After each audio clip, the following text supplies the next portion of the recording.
सबसे स्लो हमारे यहाँ हिंदुस्तान में कोर्ट है, न्यायालय। दादा लड़ रहे थे मुकदमा, बाप लड़े, बाप के बाद बेटा लड़ा, नहीं यही हो रहा है। देख ना, किसी ने जमीन में मुकदमा चल रहा हो, पर दादा से दादा का होगा, दादा से बाप को, बाप से तुम्हारे पर फैसला वैसला नहीं होगा। तो सबसे स्लो कौन चल? कछुआ को भी हम चलना सिखा दें, स्लो चले तो हम साल 6 महीने में बम्बई तो पहुंच ही जाएगा, पहुंच जाएगा। लेकिन तुम्हारा मुकदमा दादा से लेकर तुम्हारे तक आके कहीं नहीं। अब जो इसलिए बता रहा हूँ कि जो ये नियम वाला वर्ग है, जो मिठाइयाँ इस तरह से जो स्वास्थ्य के लिए हानिकारक है, वो उसमें जेल की सजा होती है और वो जाता है वहाँ जहाँ पर सजा का प्रावधान है कोर्ट में। तो अब तक कोर्ट में 800 मुकदमे दायर हुए पिछले 14 साल। कितना? 800 हमारे फोन पर 800 के ऊपर ही हो। सजा किसी को नहीं। कारण क्या है? वो कछुआ वाली चाल है कि नहीं? तो ये जो समस्या है वो यहाँ पर कुछ अंशेप के विषय में और बता देते हैं। मिठाइयों की दुकान पर जाते हो तो कलर्ड फूड मिलता है, जैसे बर्फी रंगीन मिल जाएगी, या कुछ और मिठाई है, पेड़ा भी है, उसमें भी कलर डाल दिया है। तो जो या हमारा लड्डू है, उसको भी कभी बहुत पीला डाल दिया, बहुत लाल डाल दिया। तो इसको ध्यान देना है कि ज़्यादा कलर वाली मिठाई यूज नहीं करना है। कलर स्वास्थ्य के लिए हानिकारक है। खाली आपकी आंखों को सुहाने के लिए थोड़ा परमिट कर दिया गया है, लेकिन स्वास्थ्य के लिए हानिकारक है। दूसरा, फूड कलर ही डाला हो, नॉन फूड कलर से लेडीज वगैरह यूज कर दिया, आटा वगैरह या पैर वगैरह रखने का थोड़ा पैसे का तरीका बदल गया है, तो वो चीज़ उसमें ना पड़ी हो, फूड कलर ही पड़ा हो। जैसे अजंता का फूड कलर है, उसका दूसरे डब्बे में आता है, लेकिन जिसे बेटा भी नहीं है बड़े से डब्बे में आएगा। तो थोड़ा सा मिलाएंगे, पूरा लड्डू को पीला कर देगा, लेकिन खाने वाला ना है नहीं है। बहुत ज़्यादा रंगीन दिख रहा है, जिसका हम लोग सस्ता है, आपको लग रहा है बहुत अच्छा लग रहा है, तो क्या करना है? बहुत ज़्यादा कलर्ड चीज़ों को नहीं यूज करना है। तो अगर इन थोड़ी सी चीज़ों को आप ध्यान दोगे तो आपको जो मार्केट से चीज़ें खरीद रहे हो, अच्छी चीज़ खरीदोगे। जब अच्छी चीज़ खरीदोगे तो दुकानदार भी देखेगा यार ये वाला तो खरीद नहीं रहे, तो बनाना बंद कर देगा, कम कर देगा। अच्छा होगा कि नहीं होगा? आपने अपने से थोड़ा जान, अपने नाले से थोड़ा परिवर्तन किया और मार्केट में एक अच्छी चीज़ स्थापित किया। जिंदगी एक सफर है, सुहाना यहाँ कल क्या ऑफिस से, तो नो चिंता, नो टेंशन।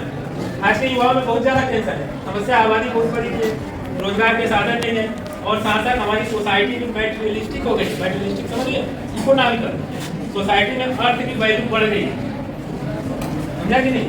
पहले और अब मैं समझ लो कि अंतर यही है, ये लड़की की शादी होती थी तो मोहल्ले के साथ लोग मिलकर उसको करवा देते थे, गरीब भी है तो उसका बेड़ा पार हो जाता था।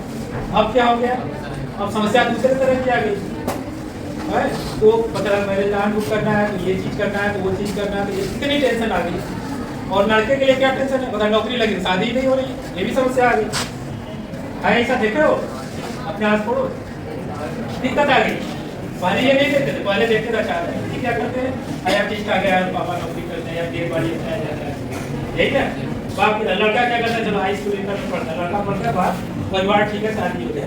अब क्या पूछेंगे लड़का? बाप को परिवार को तो पूछ ही नहीं रहे लड़का क्या करता है। और नौकरी एक ऐसी चीज़ है कि भगवान का मिल जाना आसान है, नौकरी का मिल जाना कठिन है, लेकिन नहीं है, ये समस्या है। तो आप इस देश के युवा हो, खाली आपसे ये मतलब है मेरा कि आप नर हो न निराश करो मन को, नर हो न निराश करो मन को, नर हो निराश मन को नहीं करनी है। जिंदगी में चुनौतियां आएगी, समस्याएं आएगी, बहुत से लोग आपको डिप्रेशन में डालेंगे, बहुत से लोग दिमाग को आपको कहेंगे कि तुम कुछ नहीं कर पाए, लेकिन कभी हार मारने का प्रयास मत करना, क्योंकि अगर तुम लड़ते हुए मरते हो तो वीर गति को प्राप्त होते हैं। वीर गति को कौन प्राप्त होता है? जो सैनिक लड़ते हुए मरता है। जिसको आत्महत्या करते हैं उसको क्या बोलते हैं? कायर बोलते हैं। कायर का डरपोक का, दुनिया को खेल नहीं पाया, दुनिया का रेस्टोरेंट चला नहीं पाया, इसलिए भाग गया। तो क्या करना है? नर हो न निराश करो मत, कुछ भी जीवन में प्रयास को मत छोड़ना, ठीक है कि नहीं? तो एक चीज और कह देंगे, हम एक बुक से लिखवा दे रहे हैं, तुम लोग कोर्स से ही है, इसको पढ़ना, समझा कि नहीं? सबको बता रहे हैं इसकी पढ़ना, ये तुम्हें थोड़ा सा सोच को विस्तृत करेगा, है कि नहीं? वो एक बिल्कुल बड़ी सोच का बड़ा जाता है। ये तुम्हारे फोर्थ सेमेस्टर है, तो मैं पढ़ करके कोई एग्जाम नहीं देना, अपने डेट पर अपने टेबल पर रखना है। कभी मन पे 1 घंटा खोल के पढ़ लेना। क्या नाम है किताब का? बड़ी सोच का बड़ा जन्म। ठीक है। और लिखिए सबने एक चीज और कहते हैं, आपस में देखो झगड़े बहुत हो जाते हैं। सहेली का सहेली से हो गया, फ्रेंड का फ्रेंड से हो गया, सास का बहू से हो गया, मम्मी का पापा से हो रहा है, झगड़े बहुत होते रहते हैं। और झगड़े से क्या होता है, एनर्जी समाप्त होती है। पता चले तो कुछ काम करते, टेंशन हो गया, काम भी भूल गया, दिमाग में ऐसा भी हो गया नहीं हो गया। तो जीवन में सबसे कुशल व्यवहारिक आदमी को बताओ कौन है, जो व्यवहार में सबसे कुशल था? सब लोग जानते हो, मैं नाम में नहीं बता रहा हूँ, आपसे पूछ रहा हूँ व्यवहार में जो सबसे कुशल था उसका क्या नाम है? सब लोग जानते हो? अभी बताओगे तुम लोग को, हाँ यार आप नहीं बता रहे,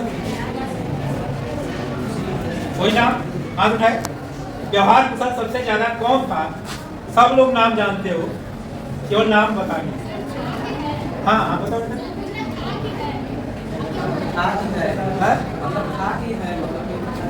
अरे था भी है भी, जीवन कोई मॉडल है, जीवन थोड़ा ही बढ़ता है, शरीर छूटता है ना।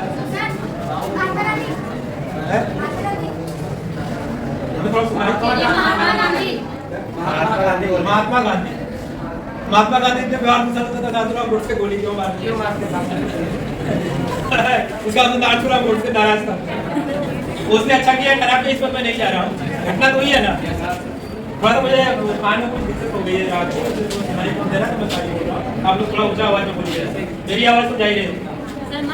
हाँ, और कोई नाम बता रहा है? क्या बोल से जोर से बोलो। माँ। माँ माँ जब देखो तो हाँ, ऊपर से कहीं घूम के 1 घंटे देर से पहुंचो, इतने सवाल पूछेंगे कितना। और कोई बताएगा?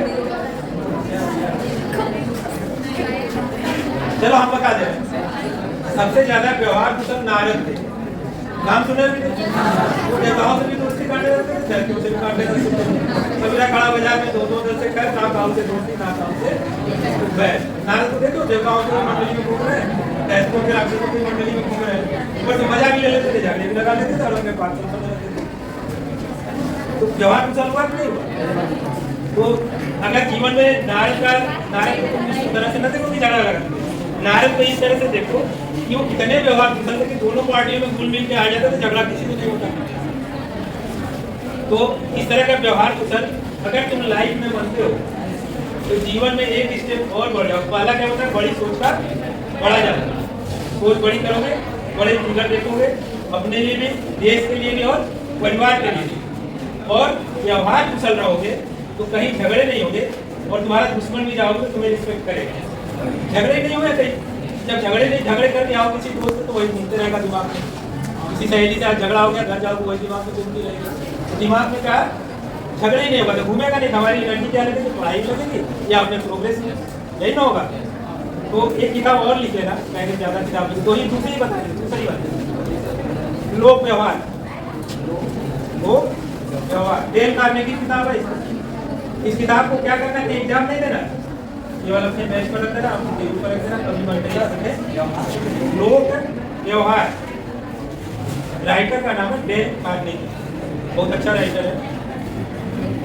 तो ये 2 चीज फॉलो करोगे तो गुरुजन जो पढ़ा रहे हैं, इसके बाद तुम्हारा जो है सोचने का तरीका, देखने का तरीका और समाज में बिना झगड़ा के घूमने का तरीका तुम्हें मिल जाएगा और एक प्रोग्रेस करोगे। चलो इधर आप टॉपिक पर आ जाते हैं, छोटा सा कुछ चीज़ों की जानकारी दें।